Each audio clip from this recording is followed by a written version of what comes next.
Hi there, in this video I'll show you how to travel on bus route 740 between St Helens on Tasmania's east coast and the major city of Launceston. I'll show you around the route, frequency, fares and more. This is a very special bus route heading through amazing coastal scenery and is a crucial tourism and local link for those towns, so come along on the ride with me. St Helens is a beautiful coastal tourism town located on the Georges Bay. It is the northernmost major population centre on Tasmania's east coast, sorry Binalong Bay, with the area having a population of about 4,000. It is the gateway to the tourist market at the Bay of Fires and the mountain bike tracks on the Scamander Tier. It is also a major centre for employment and services on the east coast. St Helens is served by three bus routes, the routes 740, 744 and 746. The 744 and 746 are east coast routes running from St Helens to Bicheno or Coles Bay. All bus services to St Helens are operated by Kalos Coaches, a family-owned and operated bus provider on Tasmania's east coast. Tickets can be paid in cash to the driver or booked online. I personally recommend booking in advance, especially if travelling on the route 740, the focus of this video. Services on bus route 740 depart from Circassian Street outside the BWS bottle shop. Don't be fooled by the signs over here, buses do not leave from that bench headed to Launceston or Hobart. Our bus pulled in 50 minutes early, catching me off guard while filming and ridding me of a good bus arrival shot. Before we leave, let's talk about schedules. 6 days a week, a bus leaves St Helens at 8:15 am, reaching Launceston at 10:45 am. There is then a return trip departing Launceston at 4:15 pm and reaching St Helens at 6:40 pm. On school days only, there is also a second set of services. On school days, a bus departs St Helens at 6:15 am, arriving in Launceston at 8:30 am. In reverse, a service departs Launceston at 1:30 pm, arriving in St Helens at 4 pm. However, today we're travelling on a Sunday with a very different timetable. A bus departs St Helens at 3:50 pm, arriving at Launceston at 6:10 pm. In reverse, the service departs Launceston at 7:10 pm, arriving in Launceston at 9:30 pm. All services on the 740 are operated by seat-belted coaches, such as this one. This is one of the smaller buses that operate the service, as there is a larger coach that you could occasionally see out here. We board now, being bus number 24. Our bus pulls out on time and we begin our trip south. We will pass through the towns of Beaumaris and Scamander before winding our way up the St Mary's Pass to the town of St Mary's, where I'll rejoin you.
Okay, we've reached St Mary's.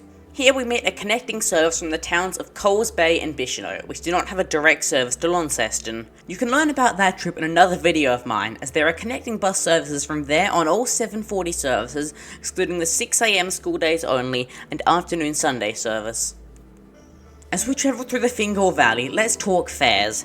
I got my flat $1 fare as a student, but for others it's a bit more complex.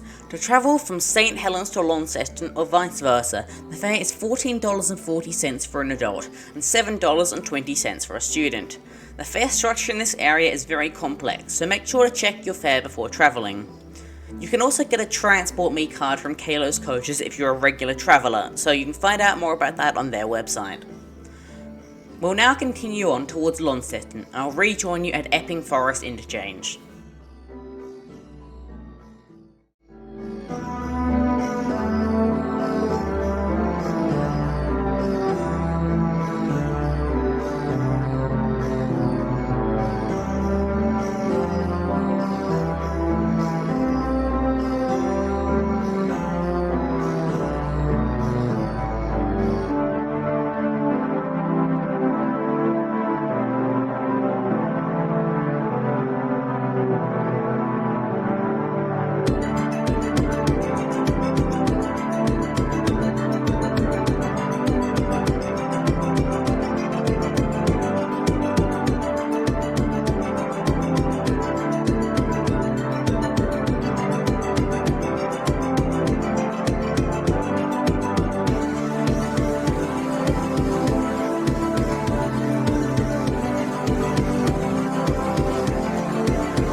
We're at Epping Forest now. This is the other connection point on this service.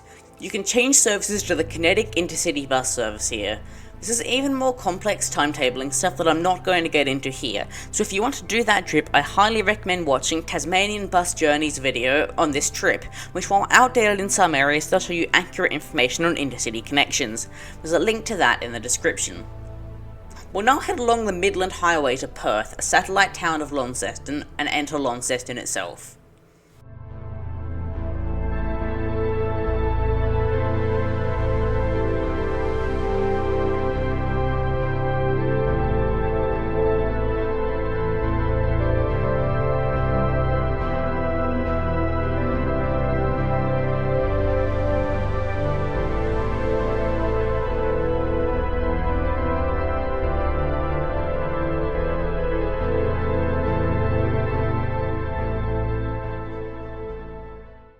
Our bus terminates at the Launceston Regional Transit Centre, a purpose-built facility at 25 St John Street in the north of Launceston City Centre. Normally this is a good location for transferring to other bus services and reaching amenities in Launceston, however it's 6 PM on Sunday, and we all know that no one ever travels on Sunday, right? Overall, our trip arrived 10 minutes late, resulting in a total travel time of 2 hours and 30 minutes to go 168 kilometres. Interestingly, the Sunday services are scheduled to take 10 minutes less than the other days, so maybe it's scheduled inaccurately. This now brings me to the end of this video. I hope this has been both fun and informative, and may even encourage some of you to take the bus on the East Coast or anywhere else in Tasmania. If If you have anything else you'd like to know or like to tell us about the 740, KLO's coaches, St Helens or other things mentioned here, leave it down in the comments. Here's some shots of animals at the Serpentarian Wildlife Park in St Helens to round off the video. And on that note, thank you very much for watching this video, and I'll see you next time on Tasmanian.